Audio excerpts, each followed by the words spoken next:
下午5:47，你站在我的荧幕旁边，看了一眼坐到第9班的画面，说其实不用搞得那么复杂，这边换一下那边顺便加，最好明天早上就能给大家。你说这是几个小地方，我看着时钟没有回答。你说我们再努力一下，我已经听懂那个我们啦。门外的人开始收东西回家，留下来的人还是我啊。你说这么简单，那你来画出键盘，我都让开。你说5分钟能改完，那你来 Final V-Time， 还在等你的改，别再说一句顺便把今晚全部拆开。既然真的这么简单，那你来。6:23，裙子突然又亮了一圈，刚才说好的全部确认，现在一句我想到另一个方向。预算不动，攻击不严，需求倒是一天唱3遍。你问为什么大家看起来很累，可能只是没你那么会许愿。你说这么简单，那你来画出键盘，我都让开。你说5分钟能改完，那你来 Finally 天正在等待，别再说一句顺便把明天提前搬来。既然真的这么简单，那你来。对头7:08分，电梯一台一台下楼，办公室慢慢安静了，你的讯息还在往上走。我不是不愿意做，只是别把时间当作没有，别把一句大家辛苦当成所有问题的出口。如果每件事都这么容易，如果真的谁做都可以，今天我把位置留给你，坐下来试一次就可以。你说这么简单，那你来，我连椅子都替你拉开。你说今天一定做得完，那你来，别站在后面一直改一句我们一起，不能让公式消失不在。既然真的这么简单，那你来。你说这么简单，那你来，所有视窗我都没关，第11班第12班慢慢来，反正你说不需要时间。明早如果有人问起为什么进度还没交代，就请你亲口告诉大家，这么简单。你来8:15，我把手别成收进口袋，这次不是我不配合，只是简单的事留给你来。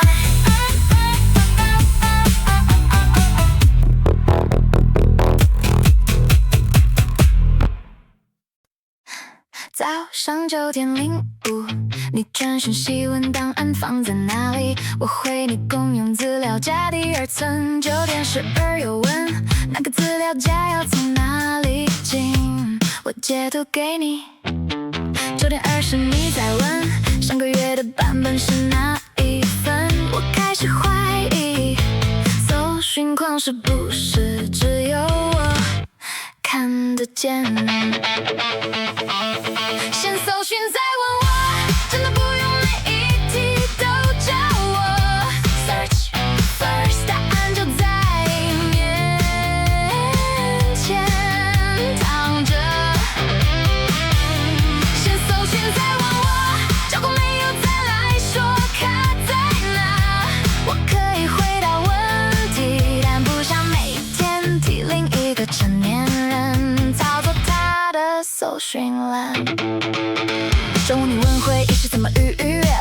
都在群组置顶。下午有问报上标去哪下载，入口写在没封财务通知。我不是公司的客服中心，也不是星座的 FAQ。最神奇的是，只要我回得够快，下次你就更确定，根本不用自己找。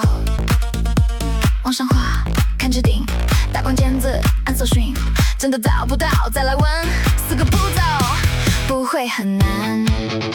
后来我开始把答案缩短，请先看公用资料夹，请搜寻上都公告，请依照指定流程。你第一次回了一个好，过了10分钟又说找到了，原来真的有。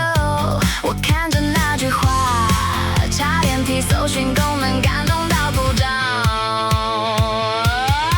我不是不想帮忙，只是帮忙也该有顺序，先自己找，再带着真正的问题来，这样我的时间才不会全部花在替别人剩下2分钟。先搜寻再问我，不是冷淡，是基本流程。Search first， 我也有自己的工作要做。先搜寻再问我，你真的卡住我会回答，但请不要把我懒得找重新命名成我有一个问题想请教。真正的问题我很愿意一起想，复杂的事情也可以一起拆，只是已经写在第1页的答案，不需要每次都重新由我朗读。如果大家都先找5分钟，办公室会突然多出很多时间，也许连我都能安静做完自己的事。先搜寻再问我，这次我不再描绘每一句。Search first， 让答案先有机会被你看见。先搜寻再问我，找不到就把画面带过来，我会帮你一起看。但从今天开始，搜寻这一步，请先由你完成。讯息停了半小时，你传来一句找到了，很好，今天时间少问了一题。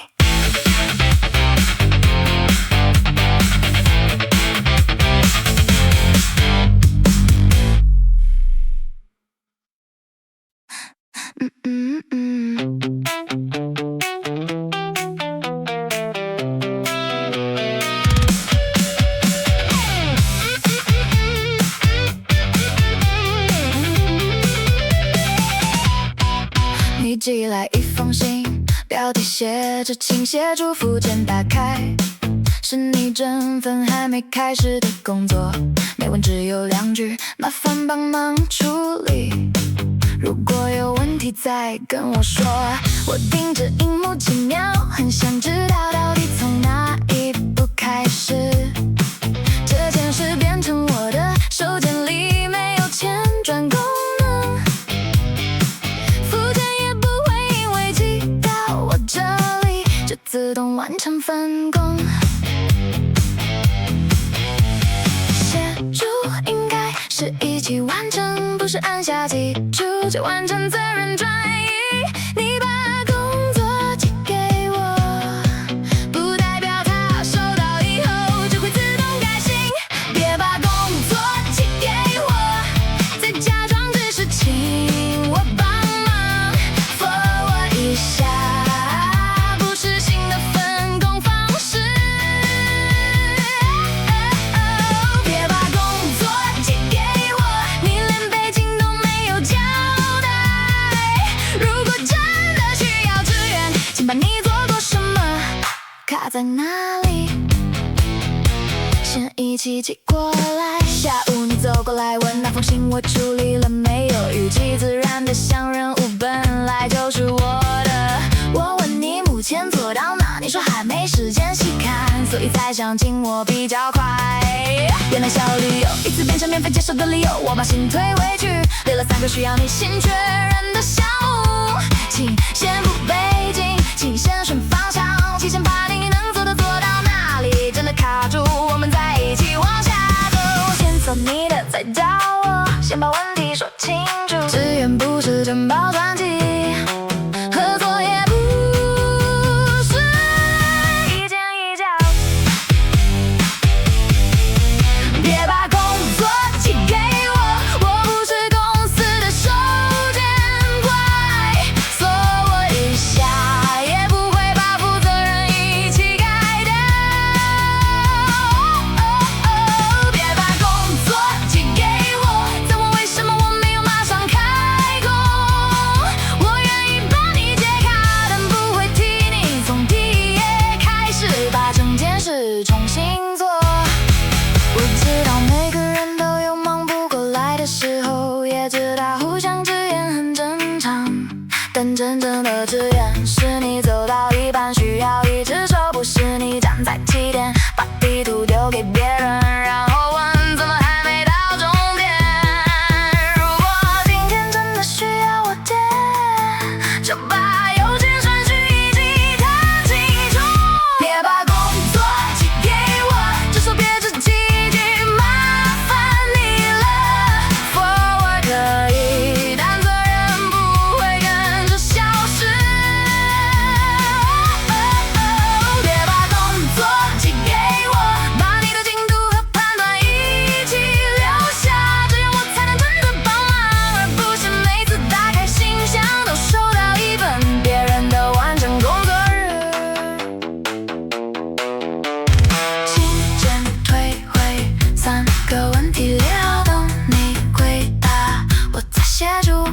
这次流程终于上合作。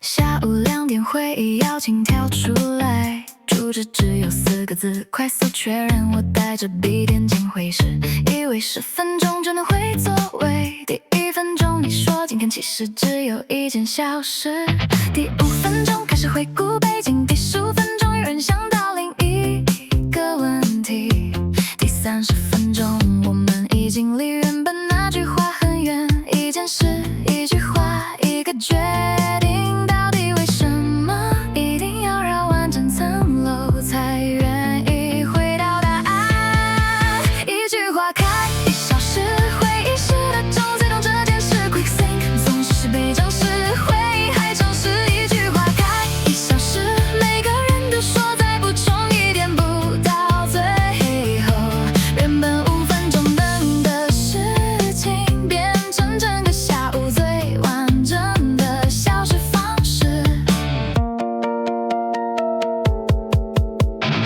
45分钟有人问，所以今天到底要决定什么？空气突然安静2秒，大家一起看向主持人。你翻了翻刚才的笔记，终于回到最开始那个问题 A 还是 B？ 有人说都可以，你说那就先 A。 我看着时间3秒钟的答案，前面铺了1小时的路。一句话开1小时，我不是反对大家讨论 Quick think， 至少要知道讨论要去哪里。一句话开1小时，不是每个想法都要现场长大。如果今天只要一个决定，就先把决定做完，其他灵感可以另外找时间发芽。2点03背景说明，2点20自由延伸，2点40重新聚焦，3点01就好。我知道会议有它的必要，也知道有些事情真的需要一起想，但时间不是因为坐在会议室就变成没有成本。如果没有议程，没有决策点，没有谁负责收尾，那大家只是把工作搬到同一个房间里一起，没有完成。先说问题，再说答案，要延伸另外排。一句话就一句话，别把它养成1小时。一句话开1小时，今天我先问这场要决定什么 Quick think， 请把快速2个字真的做到。一句话开1小时，能用信件解决就别订房间，能10分钟定案就10分钟。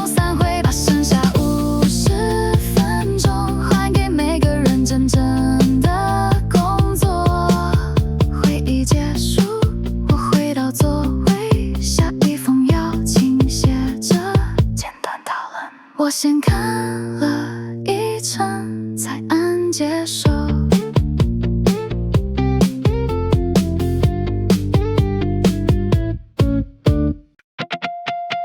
早上收到一封信，副本从主管一路挂到总经理，主旨看起来很严重，内容其实只是问上周那份资料什么时候更新。我往下看了3遍，没有新的资讯，没有新的需求，只有收件人多到像一场线上的公开审判。原本只是普通追踪，一排名字放上去以后，突然想出了重大事故，事情没有比较清楚，只是观众突然变很多，责任没有因此增加，压力倒是先被放大。CC 再多人也没用，问题不会因为主管变多就自动解决。Copy 要不是新的专案管理 ，CC 再多人也没用。如果你真正要的是一个答案，请把问题写清楚，把期限讲明白，别拿一整排名字当成最简的方法。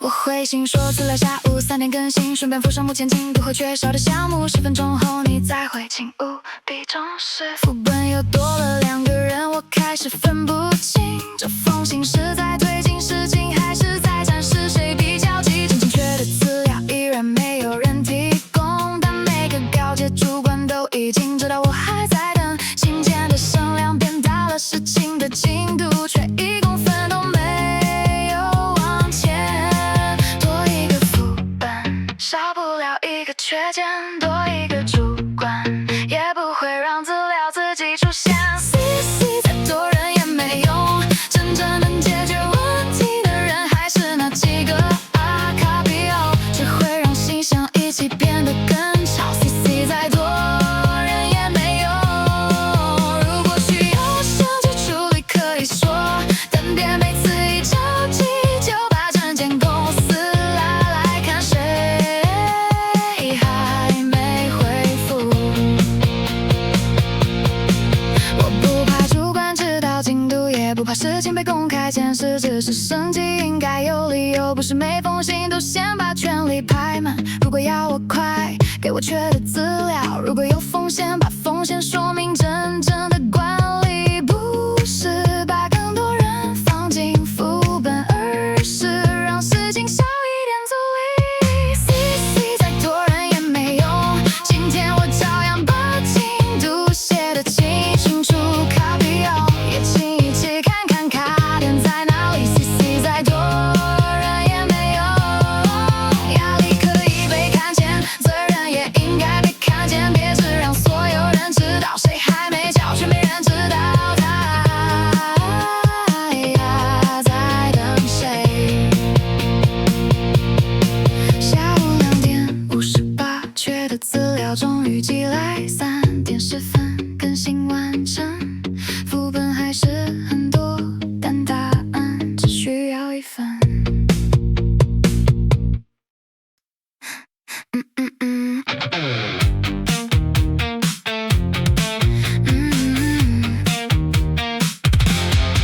第1版你说太保守，第2版又觉得变化太多，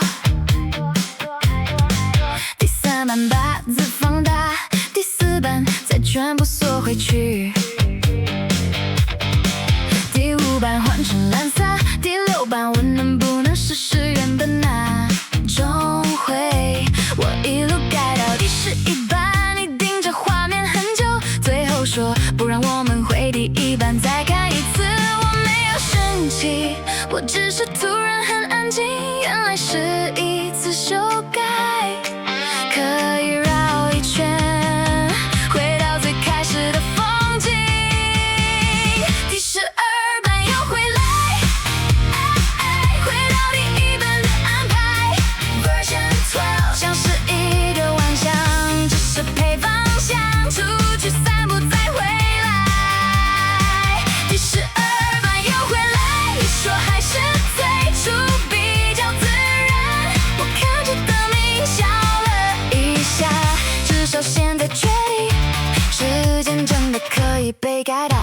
间。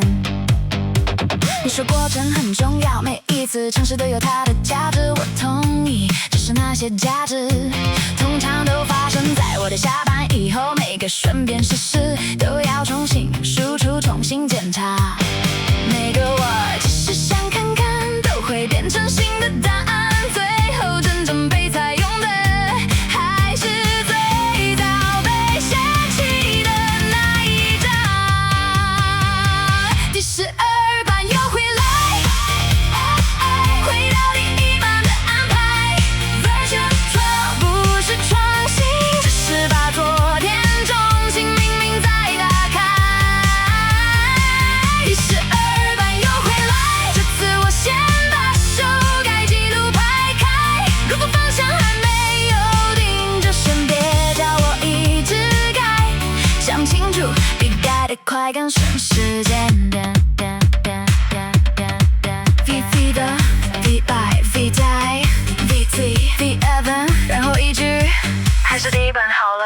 下一次你又说想多看几种可能，我没有立刻新增13、14、15，只是先问我们这次要解决什么问题，哪一个条件不能动，哪一个方向已经确定。你愣了一下，开始真的把需求说清楚，原来修改以前也可以先有一个理由。我不怕改，设计本来就会来回，我怕的是没有标准的来回，把每一种心情都当成新的需求。如果只是还没想好，就说还没想好，别把犹豫全部转成我的版本好。第12版又回来，这次我把第1版留在旁边。Version 12提醒我们改很多不一定代表走得远。第12版又回来，下次先把方向说明白，可以是可以掉，但别再让时隔夜晚只是证明原本就没有什么有改。当明停在 Final V12， 我没有再加真的 Final， 因为我知道明天还不一定。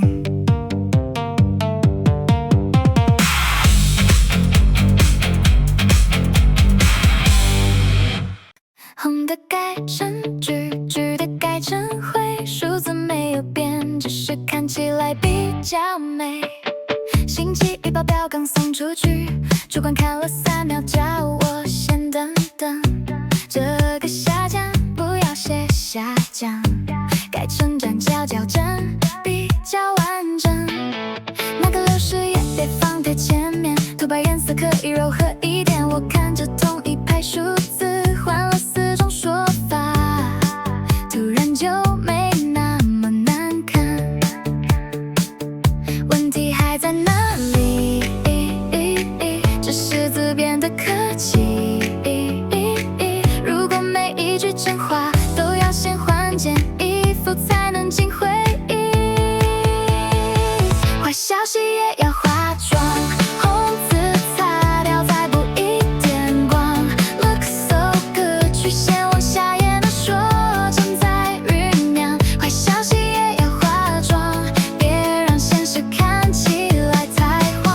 数字没有说谎，是我们怕他说的太像真相。下午简报又退回一次，只可以再加上一点，可速增加改成互动提升，延迟交付较需求热烈。预算超支先不要放大，等下个月一起说比较完整。最后整份简报漂亮的像另一家公司，只有我还记得原本发生什么。换个标题，换个颜色，换个角度，不要换数字，再修一点，再淡一点，直到问题看起来不像问题。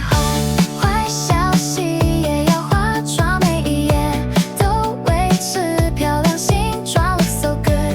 只要别问那些字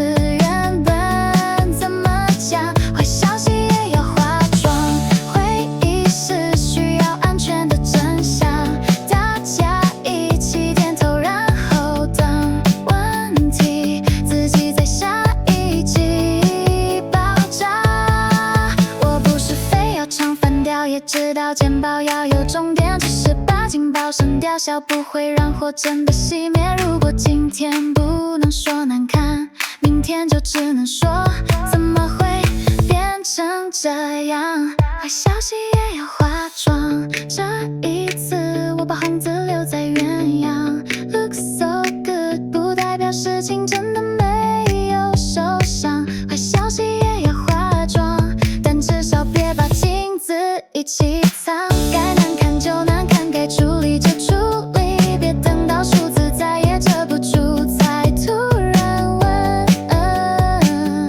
谁早就知道真相，钱包存到最后一页，那条往下的线我没有改颜色。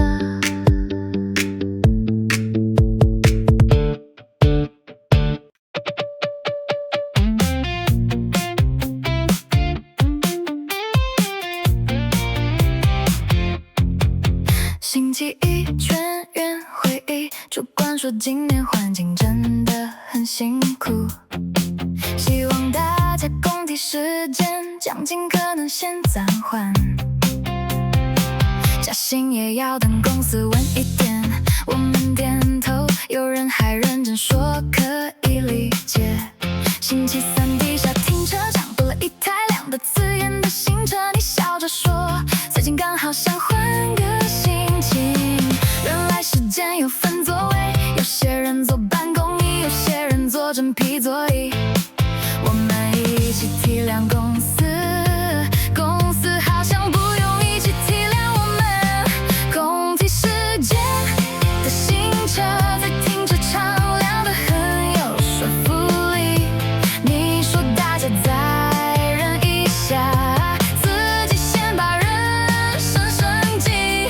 共体时间的新车比任何激励简报都更具体，如果真的大家都辛苦，怎么有人索福利？有人换配备。下午财务即兴，说教育补助今年先暂停，部门聚餐额度也要再结长，连咖啡都换成比较便宜。你在群组贴了一张轿车照，大家礼貌按赞，没有人多说一句。我盯着那张照片，突然懂了，所谓共体时间，可能只是上下发送的通知。节省从我们开始，体谅也从我们开始。至于成果，好像总会找到另一个方向分配。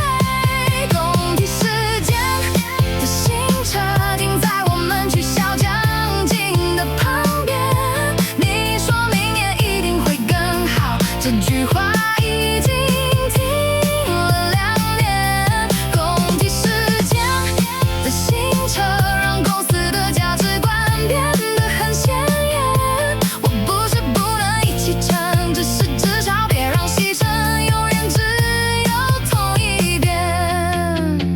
如果真的遇到困难，透明一点我可以理解，如果真的需要大家一起承担，那承担就该从上到下都看得见。最让人累的从来不是少那一次，而是每次要我们相信大家在同一条船，却总有人先换到头等舱。一起辛苦可以，一起节省可以，但请先确定哪个一起真的包含你。共体时间的新车，今天我没有再替他找理由。公司可以谈现实，我们也可以谈感受。共体时间的新车，不是嫉妒谁过得比较好，只是当你要求大家牺牲，至少别同时证明牺牲这件事只需要几层做到。电梯到地下2楼，车灯又亮了一次，我看了一眼，明天照样上班，只是那句一起，我不会再那么容易相信。今天的气压很重，不是天气，是你走进办室，大家就开始放轻呼吸。早上你把被子放得很大声，第一封信还没寄，整排座位已经知道今天最好不要多问。有人经过你旁边，连椅子都拉得比较小心，不是因为工作出了问题，只是我们都在猜你今天的情绪会不会变成全公司的环境变数。你不高兴可以，你有压力也可以，但不要让每个人都先替你的心情调整自己的音量。今天低气压很重，整层楼都知道你不爽，一句话没讲完，大家现在是不是自己做错？今天低气压很重，可是情绪不是管理工具，你可以有坏心情，但别让所有人每天上班第一件事先看你的脸色预报。午餐回来，你心情忽然变好，开始跟大家开玩笑，办公室才慢慢恢复正常音量，像刚解除某种警报。我突然觉得有点荒谬，工作节奏居然不是看排程，而是看你今天愿不愿意把情绪留在自己的座位。如果主管的表情可以自己改变，整间公司的气压那也太累。晴天可以工作，阴天也可以工作，但别让我们每天都要先替你看天气。第一天低气压很重，我不想再替沉默找理由，你不说清楚问题，大家只会一直紧张。今天低气压很重，有事就把事情讲清楚，别用冷脸试探气，让所有人排队猜题。我们是来工作，不是来参加情绪测验。我知道管理者也会累，也有撑不住的时候，我不是要求谁每天都要保持好心情，只是位置越高，情绪越容易被放大。如果你需要空间，可以直接说，如果有人做错，也请直接说，比起一整天的低气压，一句清楚的话其实更容易处理。今天低气压很重，我先把自己的呼吸放稳。你的情绪是你的，我的工作是我的，两件事不用绑在一起。今天低气压很重，但我不再跟着天气改变，该做的事我照样做，该问的事我照样问。今天低气压很重，如果有问题就请说明白，我会负责我的部分，但不再负责替整间办公室猜你的心情。下午5点，窗外真的下雨，反而比早上轻松一点。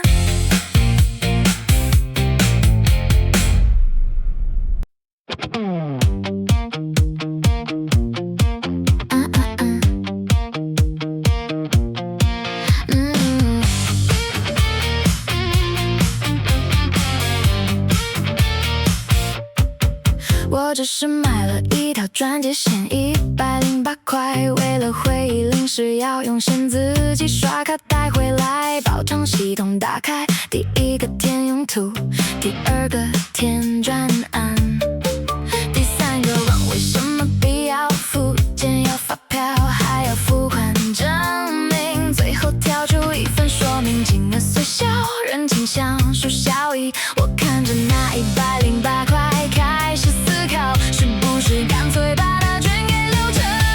100块是3页，我开始怀疑是新的。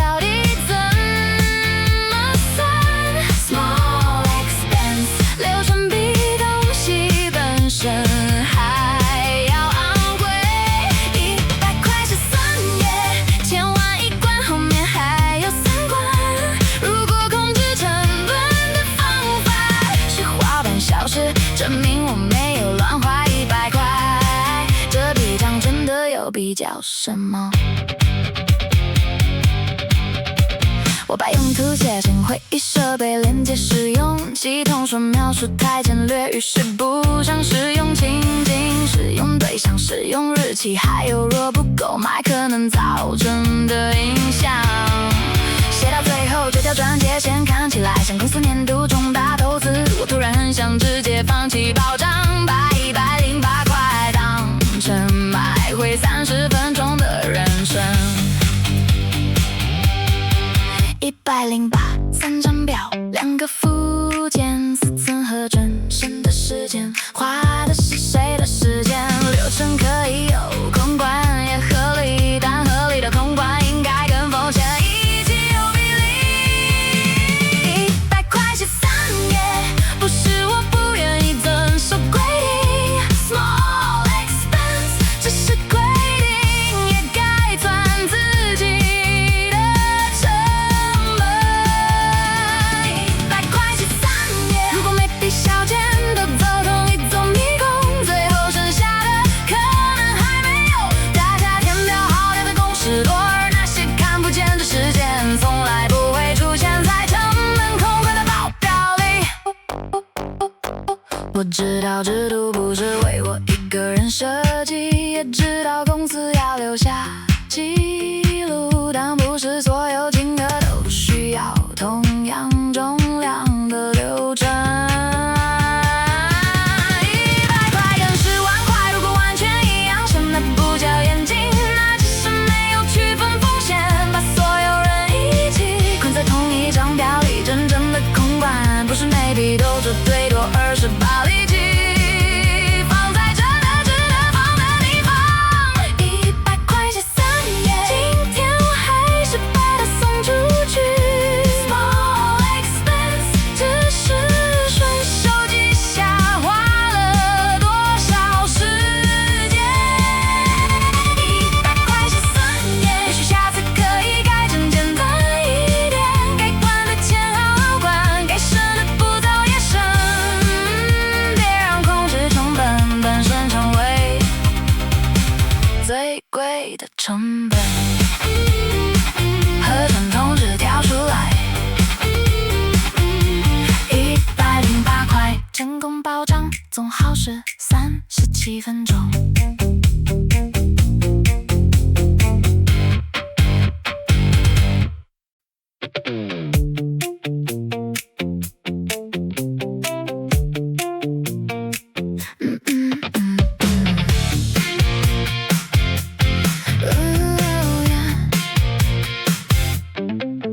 星期一把方案送进会议，第一个人说方向可以再保守，第二个人说市场现在变很快，最好再大胆一点才有看头。第三个人问预算是不是太高，第四个人又怕偷笑没有成果。我把每一句全部记进笔记，最后问了一句，所以今天要选哪一个？房间突然安静很多，有人低头看手机，有人开始整理桌面。主管最后说，大家的意见都很重要，我们再想一下比较稳妥。要改我可以改，要重做我也可以做，我只想知道到底哪一条路今天真的要走。意见很多，决定没有每个人都能告诉我哪里不够，再看看，再想想，再找时间讨论，3句话就把疑点全部带走。意见很多，决定没有，最后期限倒是一天比一天靠近。如果方向真的还没决定，就别先问我为什么进度没有往前走。星期三又开第2次会议，上次的4个方向全部还在。有人说 A 其实比较安全，另一边又说 B 才符合期待。我问如果2个只能留1个，大家开始补充更多利弊。同一篇从15页变成30页，唯一没增加的还是那个最后答案。3位前主管看着我说，你先做一半，我们看看。我问要找 A 还是找 B， 他笑着说，你专业判断一下，我们都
论最后方案，群组又开始一排讯息跳动。有人问是不是还能改回最初版本，有人说现在改可能风险太重。我把3天的记录全部摊开，那一天写底什么都写得清楚。这次我没有再猜大家想要什么，只留下一句，请确认最终版本，我再往下做。不怕有不同意见，讨论本来就应该有来有往，但讨论不是永远不用选，专业也不是替所有人猜答案。权限在哪里，决定就应该在哪里。需要资料我可以准备，需要公度我可以说明，但最后那一个就这样做。不该永远有最下面的人替所有人冒险说出口。意见很多，这次要有决定，哪个方向就清楚说明。可以修改，可以重来，但先把答案放在桌面，别再让每一个版本都只是等待下一个版本。意见很多，决定要有，不是谁声音最大就算最后结论。今天选 A， 那就一起做 A， 明天要改，也请把改变讲清楚。我可以把事情做好，但不再替没有答案的人假装早就知道要怎么做。讯息听了1分钟，荧幕跳出一句就有一半，我回复收到，然后开始做。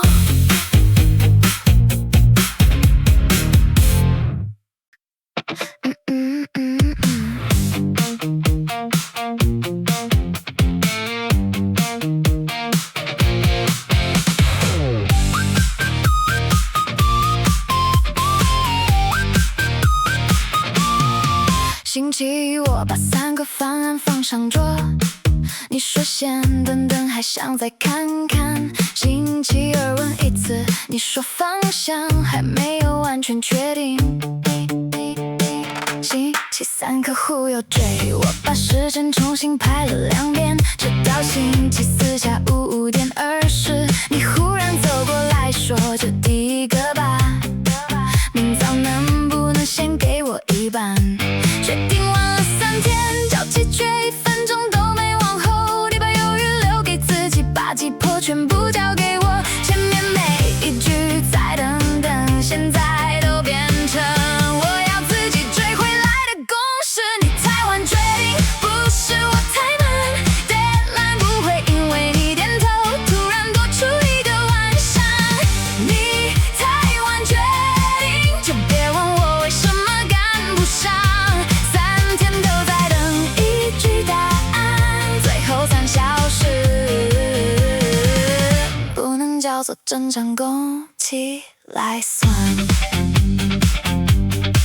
我打开原本关掉的所有档案，把吃到一半的晚餐推到旁边。群组里你开始每半小时问一次，现在做到哪还差多少？我很想问前3天你去哪里了，那些再想一下是不是都不算时间？现在秒针一走，才忽然每1分钟都很珍贵。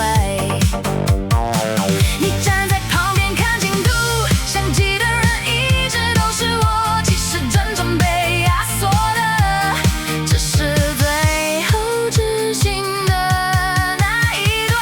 等1天没关系，等2天再看看，等3天先不要急，最后一句明早要你太晚决定，不是我太慢，别把管理上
是不是晚决定，还要准时交给你。你太晚决定，这次我把时辰摊开，哪一天收到答案，哪一天才能开始。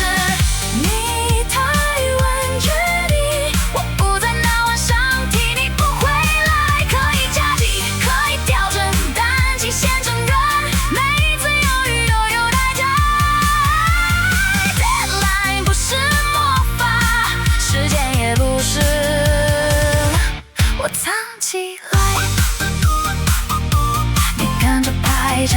沉默几秒，最后说那就改明天下午。原来时间真的可以往后。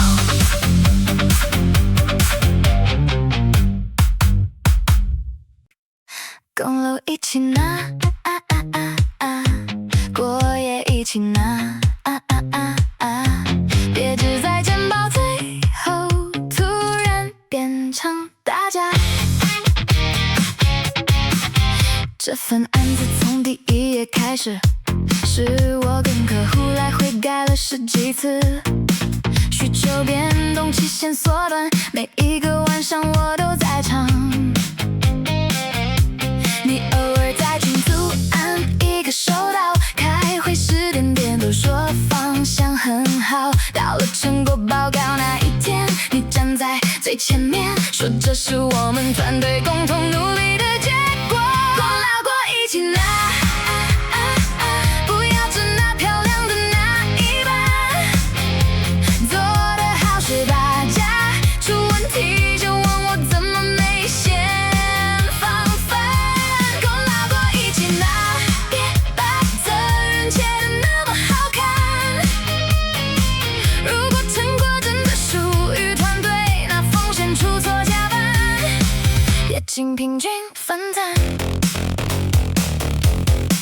后来客户抓到一个十字有误，主管第一句问是谁，最后确认你坐在旁边，突然特别安静，好像刚在台上的我们从来没有包含你。我把修改记录一页页翻开，谁提供资料谁确认版本，每个时间都有留下，不是为了把谁推出去，只是这次我不想再一个人结果。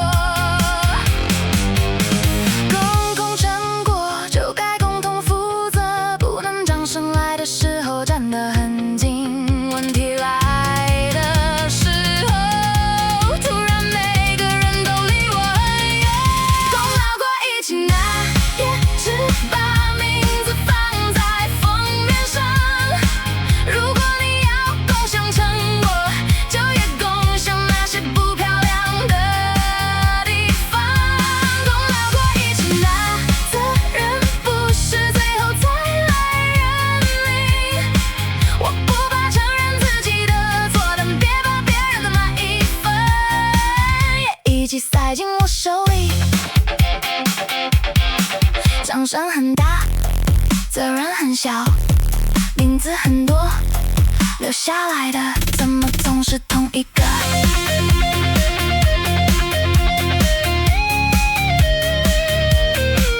我不需要把功劳全拿走，也没兴趣把谁踩下去，我只是想要一个前后一致的团队定义，不是成功是我们，失败是你，不是报告是一起检讨是生活，如果真的叫合作，那就别只合作最安全的部分。功劳过一起拿，这次谁都别只选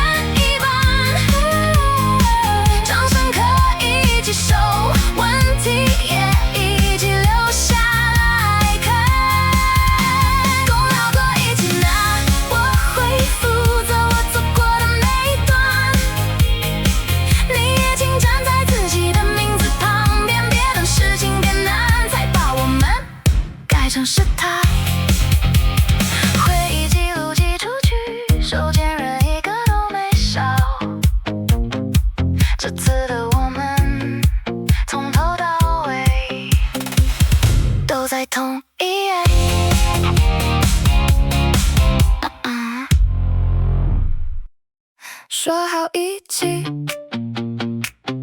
怎么只剩我们一起做，最后总是我在做。早上开会，你把任务拆成3份，说这次大家一起分工比较轻松。你负责资料，他负责跟窗口确认，我只要把最后的内容整合就好。下午2点资料还停在空白，3点窗口说根本没收到问题，5点你们同事传来一句不好意思，今天有点忙，可不可以先麻烦我处理？说好一起的人，怎么最后只剩我？说好的3个人变成3句，你先帮我做 same team， 不是把名字放在同一个群组。说好一起的人，变快条件才突然出现，问我还需要什么？我最需要的是你们把自己的那一份做完。隔天早上主管问昨天进度如何，你很自然地说我们已经整理很多。我看着那个我们，突然不知道该不该笑，因为昨晚11点还亮着的视窗，从头到尾只有我的账号，你不一句大家都辛苦了。想一句平均分配就能把公式重新分好，一起不是口号，分工也不是装饰，名字写在表格里，就请把责任一起填进去。说好一起的人，怎么最后只剩我？不是我比较会，就代表其他人可以跳过 same team， 应该说每个人都把位置站好。说好一起的人，别再把团队合作翻译成最可靠的人，什么都得接受。这次新娘子又开了一个群组，你第一句还是大家一起加油，我没有像以前一样先说没问题，这是把工作拆开一项表上负责人，谁确认谁交件谁最后符合，每个日期都写得很清楚。如果哪一个的时间还是空白，那就让空白自己说明，不是在默默搬到我的名字底下。我不是不愿意合作，我只是终于分清楚，帮一次忙跟有点帮忙不是同一件事。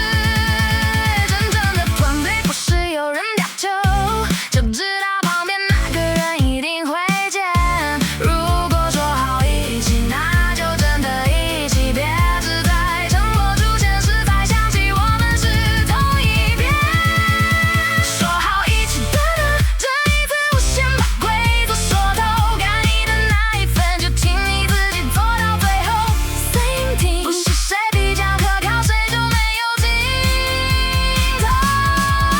说好一起的人，我可以合作可以支援，但不再替所有人的空白，默默不成完成。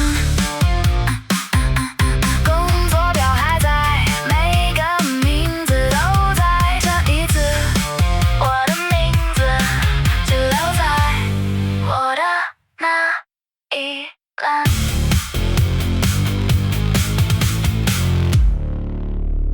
再看看，再等等，再努力一点，承诺永远差最后一个条件。面试那天你说公司很重视人才，3个月表现稳定就会调整薪资。我把那句话记得很清楚，进来以后也真的把事情做好。3个月到了，你说最近预算比较紧，再等下一季，下一季到了，你说先看年度绩效，好像只有我的承诺一直没有通过试用期。工作早就转正，责任早就加倍，只有当初说好的事情永远还在观察，还在评估，还在等一个更好的时机。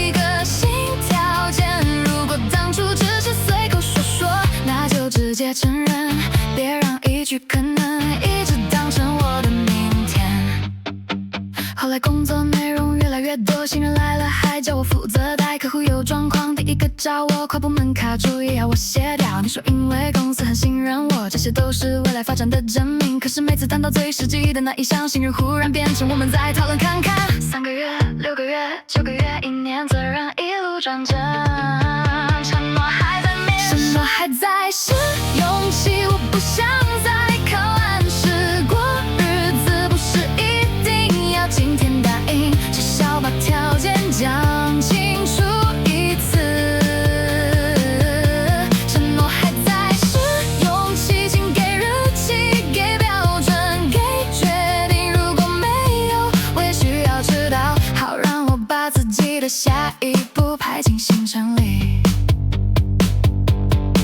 这一次1对1会议，你又说公司真的很看重我，我没有像以前那样先笑着说我会继续努力，只是把当初的记录放上桌，问这件事今天能不能定案，能就说能不能也可以，我已经不想再拿期待题模糊的答案续约，真正让人留下的不是永远差一步的希望，是说过的话有一天真的会算数，我可以接受现实有变，也能接受计划调整，但请把改变说清楚，别把等待当成不用成本的管理方式。承诺还在试用期，今天我先替自己转正，不再把一句之后会有当成留在原地的原因。承诺还在试用期，如果公司还不能决定，那我就开始决定自己的时间、自己的价值，还有下一个要去哪里。会议结束，你说下周给我答案，我点点头。这一次我真的会等到下周，但不会再等到明年。做得快不代表我还有空，做得好也不是下一件的开工中。早上10点我提前叫问，你难得露出很满意的表情，我以为今天可以把进度拉回来，下一秒你说那顺便帮忙另一件事情，中午12点又完成一项，下午1点桌上多了2个窗口，你说因为我效率比较好，所以交给我大家都比较放心，听起来像称赞，怎么最后总是变成新的工作，效率原本应该换来一点喘息，不知道到了这里没剩下10分钟就会奖励20分钟的新事情，我越快代办越长，想完成只是另一个入口，做得越快事情越多，能者多劳，怎么听都像惩罚结果，Good job 后面总跟着一句那再麻烦你咯，做得越快事情越多，最后最有效率的人最晚走，我不是能力有问题，我是开始怀疑表现太好是不是另一种错。隔壁那件事情拖了3天，大家说被催大压力可能很大，我半天做完原本2天的进度，大家说你看你还有余可以帮大家同样8小时，有人学会把进度拆得很慢，有人一完成就被自动补上一张新的清单，我终于懂了这套规则，期待值真的会被自己养大，快一点再多一点，再快一点再多2点，直到速度只剩用来追星的工作，直到完成不再有完成的感觉，做得越快事情越多，停住了也开始让人发抖，如果完成不是完成，只是下一张任务答案的入口，那谁还会想真的把效率做到最好，做得越快事情越多，我不是在比赛，好逛。下午5点，我把最后一项送出，你看了一眼，说今天进度很漂亮。接着把明天才要处理的资料丢来，问我既然还有时间，能不能先看一下。我看着右下角的时钟，第一次没有立刻回可以啊，不是突然变得不积极，只是终于知道空出来的时间也应该有一部分属于我。我不打算故意走慢，也不想把能力藏起来，只是合理的负荷应该跟效率一起被看见。规则不是无限容量，可靠不是永远有空。如果每一次做好都只换来更多，最后留下来的只会是最会装忙的人。做得快不代表我还有空，做得好不代表全部都给我。今天完成，就让它真的叫完成。做得越快，事情越多。这一次我不再把称赞当成加班通知，个价可以只停在一句做得不错。做得越快，不该事情越多。效率不是拿来惩罚可靠的人。如果我提前完成，那剩下的时间不是谁都能顺手拿走。我会把今天做到这里，明天的工作明天再说。最后一项显示完成，新的讯息又跳出来，我看了一眼，没有打开。最后5分钟，先别改，真的想到新方向，请留给明天。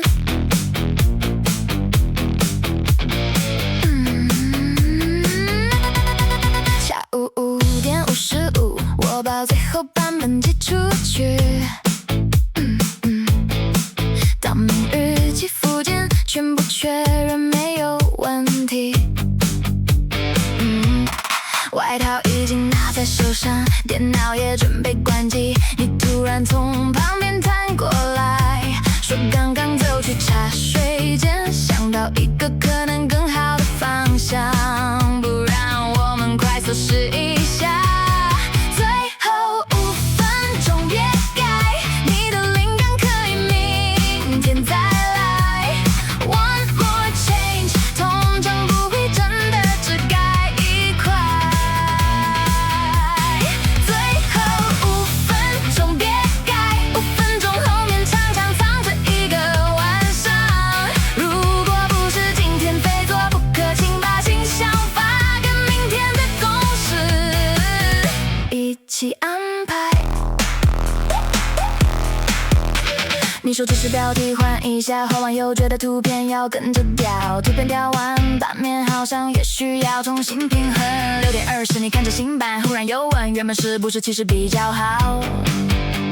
我站在2个版本中间，终于知道最危险的时间不是截止日，是下班前最后5分钟的。突然想到，灵感没有错，时间也没有错，错的是每一次都假装新想法，没有成本。最后5分钟别改，除非真的愿意把交集一起改。One more change， 不是一句话就能完成的魔法。最后5分钟别改，别把我的晚上当作担心空间，像是可以明天再是今天已经完成的事情，就先让它完成。55分，新想法，6点整，第一版，6点20，又想改，这一次我先关掉。后来你又在5点58走过来，我先问这件事明早再做会造成什么影响。你想了一下，说好像其实也没有。我说那就明天9点排进去。你愣了一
定方向，明天再见。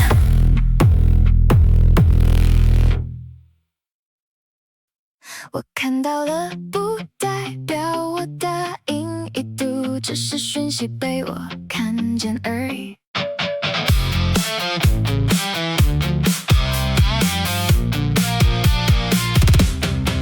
晚上9点半，手机亮了一下，群组有人标注我的名字，说明早8点前能不能顺便整理一份资料。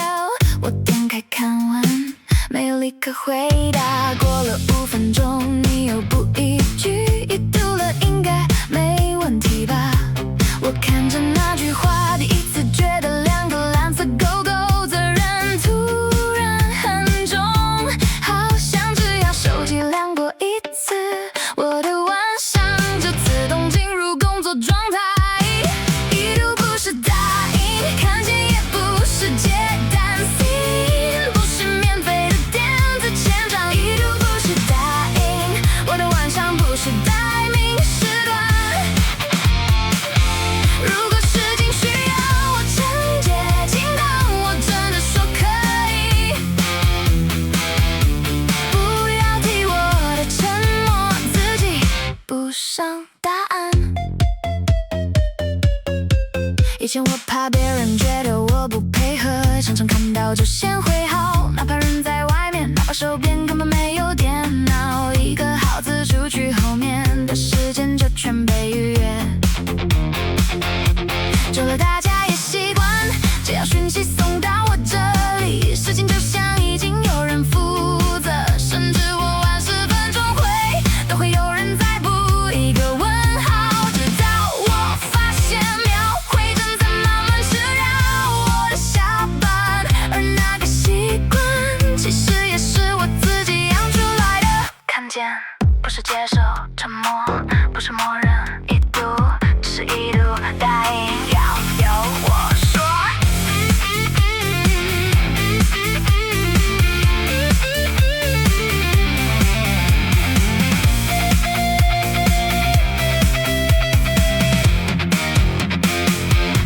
这一次我隔天9点才回，刚看到许久，上午确认后回复，没有道歉，也没有解释昨晚去了哪里，世界照样运转，资料是一旦交出去，没有任何事情因此崩塌。原来很多深夜的记，只是因为有人太习惯别人立刻回答。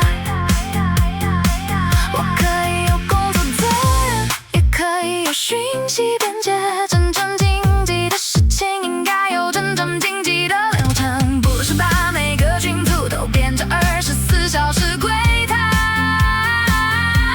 如果你需要我的承诺，就等我清楚地说，不要从一个已读推理出我整个晚上的行程，也不要把方便联络无人称，随时都能叫我开始工作。已读不是答应，今天我把意思说清楚，Seen 不代表任务已经成立。已读不是答应，工作要有明确的开始，你可以传讯息，我也可以晚点回，我的沉默不是拒绝，但更不是自动接受。手机又亮一次，我看到了，放回桌上，明天再回。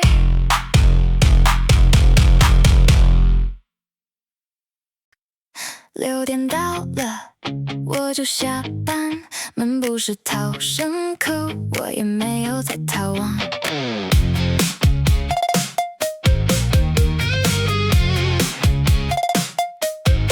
下午5点40，主管忽然走过来，手上又多了一份今天没提过的资料，说这个应该很快，能不能离开以前顺便看完。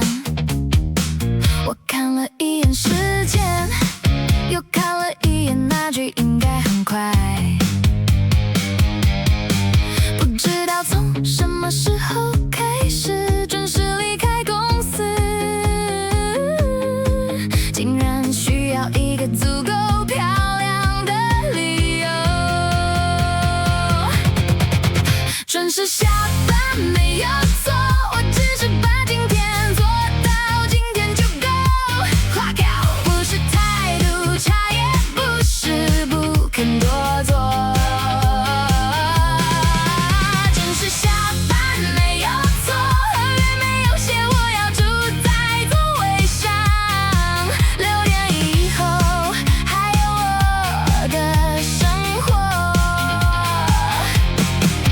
是公司600的工作时段。如果事情真的急，那就把急迫性讲清楚，别用一句大家都还在，把离开的人变成罪过。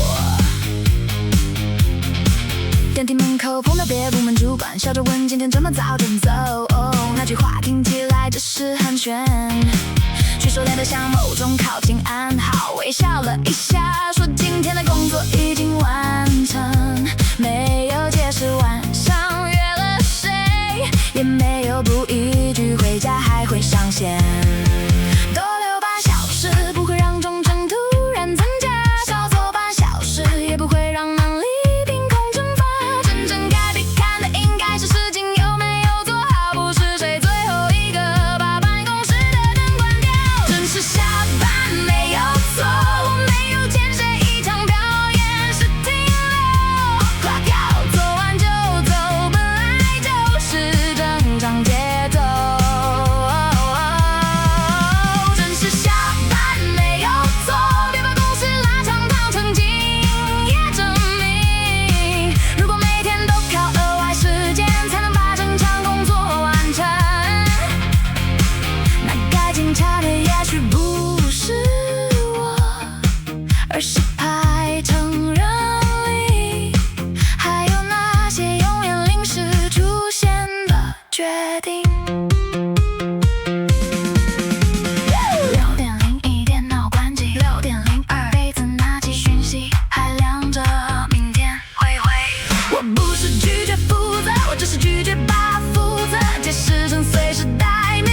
真正需要加班的时候，我可以留下，真正出了状况我也知道怎么处理。但例外，如果每天发生就不再叫例外，那只是有人把管理问题偷偷改名叫做敬业。准时下班没有错，我只是准时把今天放回桌上。clock out 不是逃跑，是公事真的已经用完。准时下班没有错，忙外的人生不用先向公司请假。我可以认真工作，也可以准时回家，两件事情从来没有互相打架。今天做到这里就做到这里，电梯往下，办公室留在楼上，6点到了，我回我的生活。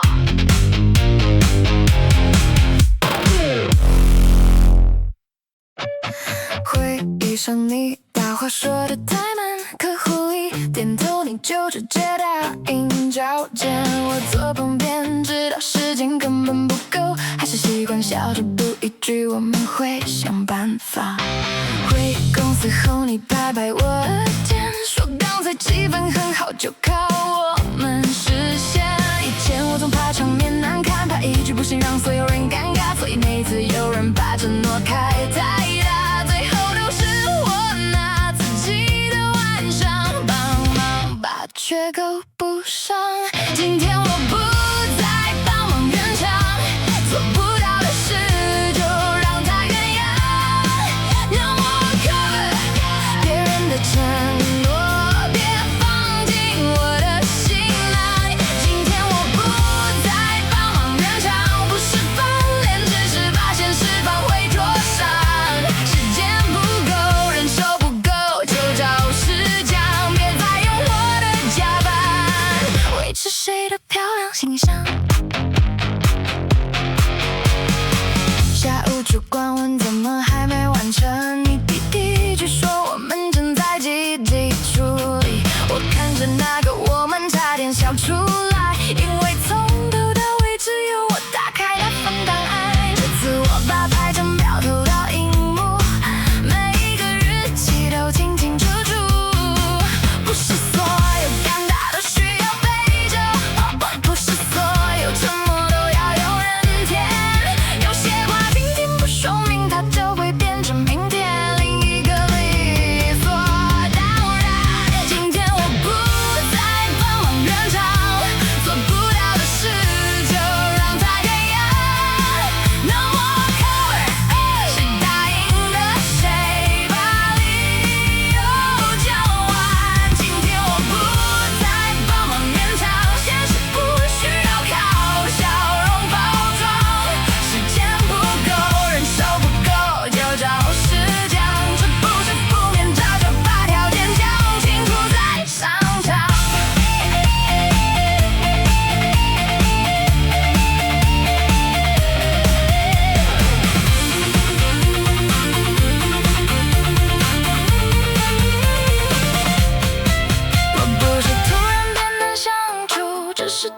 停止替所有人上演。